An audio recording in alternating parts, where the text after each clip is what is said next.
میں سورہ کہف کو عرض کرتا ہوں کیونکہ بہت فضیلت والی سورہ آج ہم نے تلاوت کی ہے۔ بالکل بیچوں بیچ میں یہ سورہ آئی ہے قرآن پاک کے، سورۃ الکہف۔ اس کی فضیلت یہ ہے کہ نبی پاک صلی اللہ علیہ وسلم نے فرمایا جو اس کو شب جمعہ پڑھے گا، یعنی جمعہ کے دن یا مغرب سے لے کر کے جمعرات کا دن جب ختم ہو جاتا ہے، مغرب سے جمعہ کا دن شروع ہوتا ہے، دوسری مغرب آنے تک جو سورہ کہف کی تلاوت کرے گا، اس کے جہاں تلاوت کر رہا ہے وہاں سے لے کر خانہ کعبہ تک اللہ ایک نور پیدا فرمائے گا۔ اور بھی بہت ساری فضیلتیں کنز العمال میں آئی ہیں۔ فرمایا کہ جو سورہ کہف پڑھے گا اللہ اسے 3 دن تک ہر طرح کے گناہوں سے بچا لے گا، اور پھر کنٹینیو کرتا رہے۔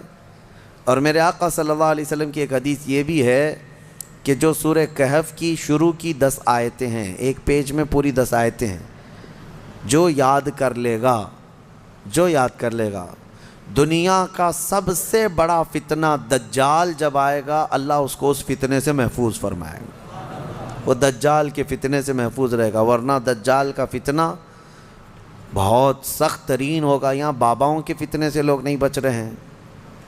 کوئی چمتکاری بابا آ جائے تو سب اس کے سامنے بھیڑ لگا دیتے ہیں۔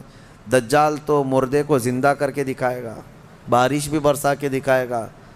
ہاں، دجال خالی چٹی نکال کے نہیں دکھائے گا، ہاں وہ گھاس بھی اگا کر دکھائے گا، سبزے بھی نکالے گا، بہت ساری چیزیں ایسے عجوبے کر کے دکھائے گا۔ لیکن بہت لوگ اس کے پیچھے اندھا دھند بھاگنے لگ جائیں گے کہ ہمارا خدا اتر پڑا۔ صرف ایمان والے جن کو اللہ بچانا چاہے وہ اس کے فتنے سے محفوظ رہیں گے۔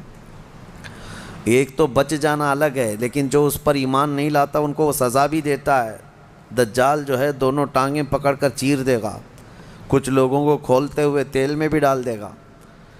اس کا رعب و دبدبہ ہوگا، اس کا غلبہ ہوگا۔ اس کے لیے مومنین کو وہ اذیتیں بھی دے گا، تکلیفیں بھی دے گا، لیکن جو جمع رہا اس کے لیے بہت بڑی جنت ہے، بہت بڑی جنت کا اللہ نے وعدہ فرمایا۔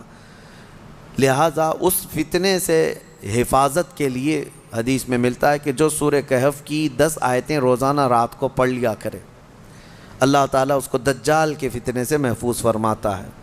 اللہ کریم ہم سب کو دجال کے آنے تک دنیا میں نہ رکھے۔ اگر فتنہ اللہ تبارک و تعالیٰ کوئی آزمائش کا ارادہ فرمائے تو ہمیں بغیر آزمائے، بغیر فتنے میں مبتلا کیے دنیا سے اٹھا لے، ہمیں صحیح و سلامت اللہ موت عطا فرمائے۔